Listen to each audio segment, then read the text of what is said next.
Ben, what are you doing? Do you ever wonder why your muscles don't grow? I mean, no, not really. Do you ever try flexing? God. I'm Dr. Ben Quist. And I'm fitness expert Jeremiah Kruger, and today we're talking to you about how to make your muscles grow.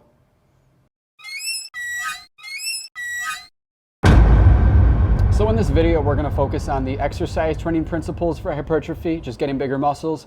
But it is really important to know that your diet plays a big role in your ability to build muscle. And the macronutrient that's most important for building muscle is obviously protein. Most people are going to need to shoot for at least 100 grams or more of protein a day to get that muscle building process going.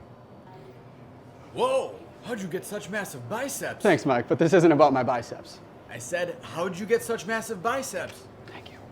Your biceps are really dope. You have our favorite Guys, biceps. I can't pay all of you. Would you guys knock it off? This is not about Jeremiah's perfectly sculpted biceps. I mean, I don't mind. All right, let's get back to focus. First, we're going to teach you guys how muscles actually grow. We're not going to dive too deep into the physiology of building muscle, but there's some things that we're going to touch on. There's two types of hypertrophy, which we'll talk about in a different video, but one of them is myofibrillar hypertrophy, and the other is sarcoplasmic hypertrophy. So we increase the amount of sarcomeres, which is the actual contractile elements of muscles, and we increase the non-contractile elements like sarcoplasmic fluid inside of our muscles. There are many types of muscle fibers, but we're really going to focus on just two today: fast twitch and slow twitch. Slow twitch muscle fibers are your walking muscle fibers for long endurance related activities. Fast twitch muscle fibers, or type 2 fibers, are your sprinting power fibers. Typically, hypertrophy is related to the type 2 muscle fibers. So something we want to make you aware of is that this is a very slow and long process. Your body needs to go through protein storage accumulation, which is the actual storage of protein in your muscles, the precursor to protein synthesis, the actual building of muscles. This matters to you because this is a very long and slow process. This can take up to 20 weeks. That's 5 months without seeing a really big difference in the size of your muscles. So that sucks, right? But many people that we've seen start on an approach and they go for a few months, they start to see no progress. So the main thing to think about with that is to not get discouraged. It's going to take some time for this to happen. So keep it simple, stick to your plan, and you're going to be happy when you're jacked. All right, so here's what you actually control during your training that can affect the way you build muscle. When we teach hypertrophy, we talk about three main variables: volume, variability, and recovery. The way we teach volume is that it is a product of how much weight you are moving over a given day or a given week. So for example, let's say you're training your biceps. Of course you are. You're going to do 5 reps with 5 pounds for 5 sets. In one day, that might be 5 times 5 times 5. That's 125 pounds moved that day. If you train biceps twice a week, you double it. You did 250 pounds of volume for biceps that week. If you want to increase that muscle size, you need to increase any one of those variables so that that volume goes up. General rule of thumb is to do between 12 and 20 sets per muscle group per week if you want to see that muscle grow. An old train of thought, which may be a little different now, is that there's a certain hypertrophy range between 8 and 12 reps that seems to be the most effective for building muscle. Recent research shows that this is actually a much wider range, and anywhere between 6 and 35 reps is actually very effective, equally effective at building muscle if you train until failure at any one of those rep ranges. Something I want to explain real quick. Big weights are not going to make you jacked by accident. It's hard to do on purpose. So many people come in and say, hey, I don't want to get bigger shoulders. I don't want a wider body. I don't want to have big muscles. You're going to have a difficult time doing it on purpose. It does not happen by accident, but having muscle mass is really important for your body. So the next variable is variability. This is how much you change or don't change based on the way you work out. The easiest way to choose what you're going to change is based off the FITT principle, F-I-T-T, frequency, intensity, time, and type. First, we'll talk about frequency. Frequency is simple. It is the number of times you train a certain muscle, train a certain movement, or workout in general for that given week. For most people, the most amount of results come from training the same muscle group or movement pattern 2 to 3 times per week. Next is intensity. This can be a measurement based off of your 1 rep max.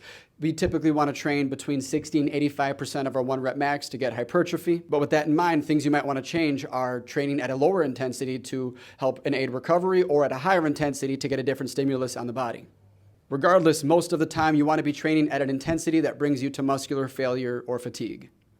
Next is time. Time can be a measurement of your time under tension, how long it takes to complete a set. It can be your rest time between sets. Typically for bigger movements and leg exercises, you want more rest time between 3 and 5 minutes.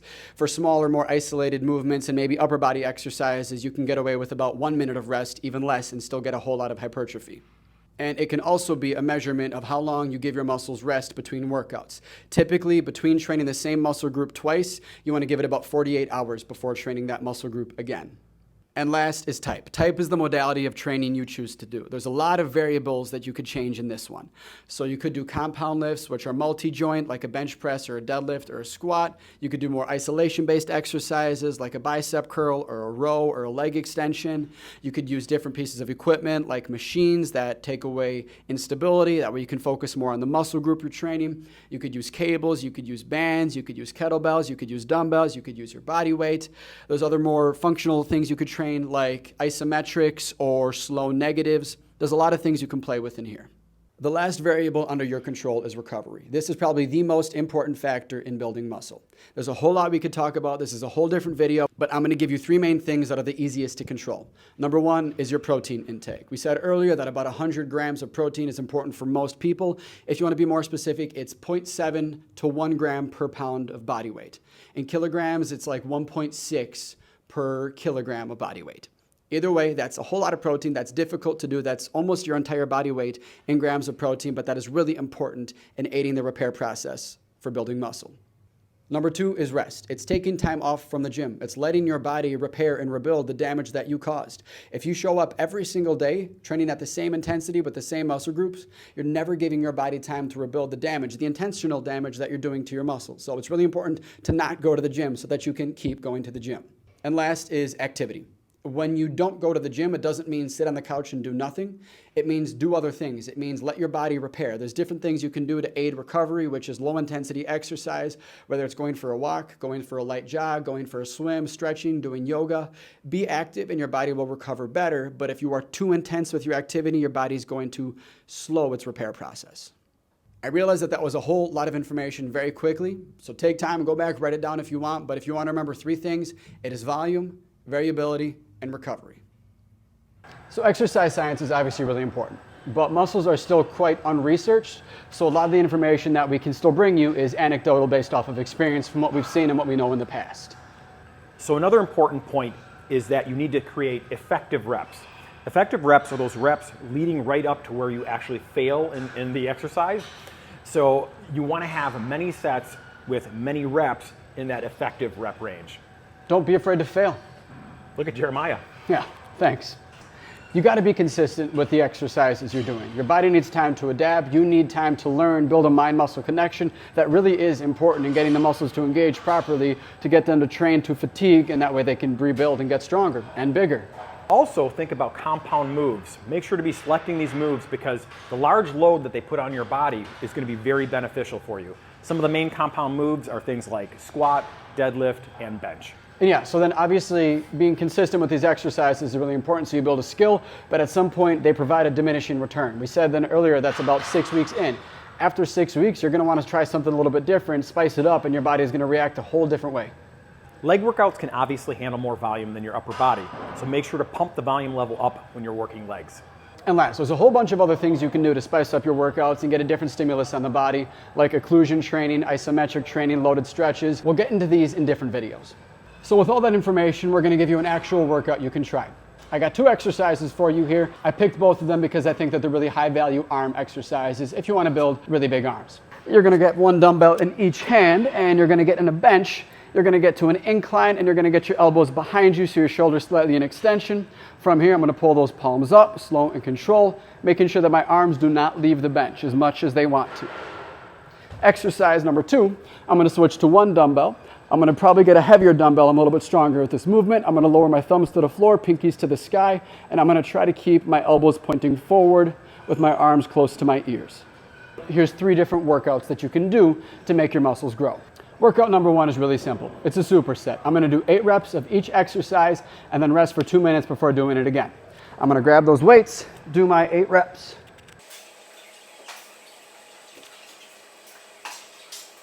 And I'm going to rest for 2 minutes before doing both exercises again. Things to note, I am not training to failure with this one. I'm taking a lot of time to rest, and I'm making sure that I can complete all 8 reps with good form.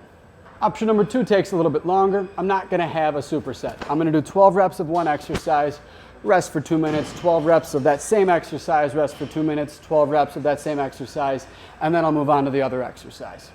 For this one, it would be ideal to try to train till failure. Those last 10, 11, and 12 reps should be really difficult to get through. You might even fail on rep 12, and that's gonna make all the difference. And finally, this one is probably gonna be the toughest. This is really what training to failure looks like. It's all 10 reps on one arm,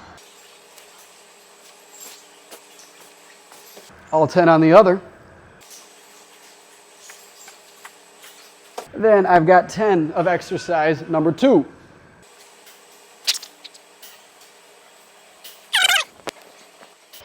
You get the picture. Now I'm gonna do 8 of all 4 movements, 6, 4, 2, and then I'm done. This is a topic I'm pretty passionate about. Obviously, muscle looks good, and that's a large reason we want it, but it's also really important for your health. And take it from us, the day you start lifting is the day your muscles are never big enough. Do I look small to you? Are we talking intellectually, emotionally?